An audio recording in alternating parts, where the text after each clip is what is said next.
Guys, അപ്പൊ ഇന്ന് വിഷുവാണ്. വിഷുവായിട്ട് നമുക്ക് വിളവെടുക്കാൻ പോകണം, അതായത് സദ്യക്ക് വേണ്ടി. അപ്പൊ നമുക്ക് വിളവെടുക്കാൻ വേണം.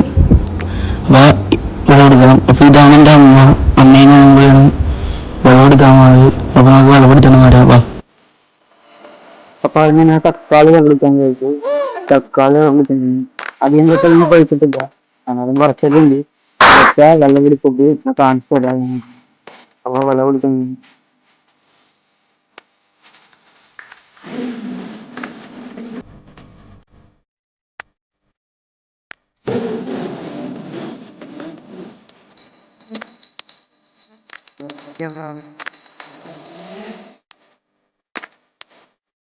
പച്ചമുളക് കൊടുക്കാം.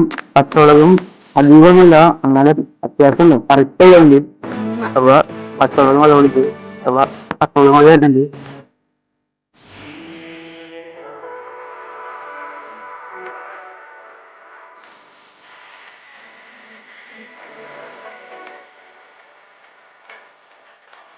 കൊത്തമര പറിക്കാൻ വേണ്ടി വന്നാണ്. അപ്പൊ മക്കൾ താടിച്ചിട്ട് കൊത്തമര താങ്ങാൻ പോയില്ല. താടൊക്കെ പറിച്ചിട്ട് വേണം കൊത്തമര എടുക്കാനായിട്ട്. താട് പറിച്ചുകൊണ്ടിരിക്കാണ്. കൊത്തമര കിട്ടും, കാണിച്ചു തരാം.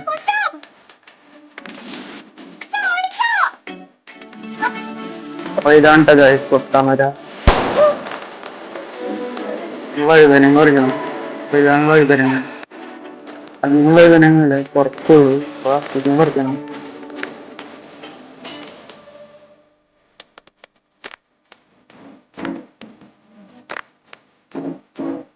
വഴുതനങ്ങ പറിച്ചിട്ടുണ്ട്. നേരെ അടുത്ത പറിക്കാം.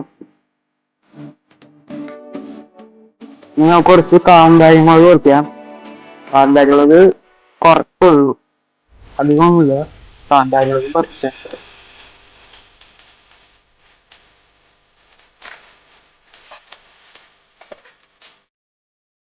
ഇനി അടുത്തായിട്ട് നമുക്ക് ചീര പറിക്കാം. അപ്പൊ ഈ കാണുന്ന ചീര മാത്രമേ ഉള്ളൂ, അധികമില്ല. അതുപോലെ കുറച്ചുള്ളൂ.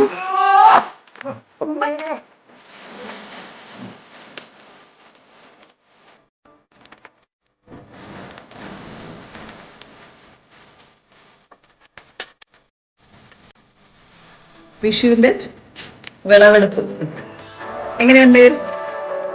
ഇന്നത്തെ സദ്യക്കുള്ള വിളവെടുപ്പ് കൊള്ളാമോ? അപ്പൊ ഇത്രയാണ് വിഷുസദ്യക്ക് വേണ്ടി നമുക്ക് കിട്ടിയത്. അപ്പൊ ഇത് കറി വെക്കണം, കറി വെക്കാൻ. അപ്പൊ ഇതാണ് ഇന്നത്തെ സദ്യ. അപ്പൊ അടുത്ത വീഡിയോ കാണാം. ബൈ.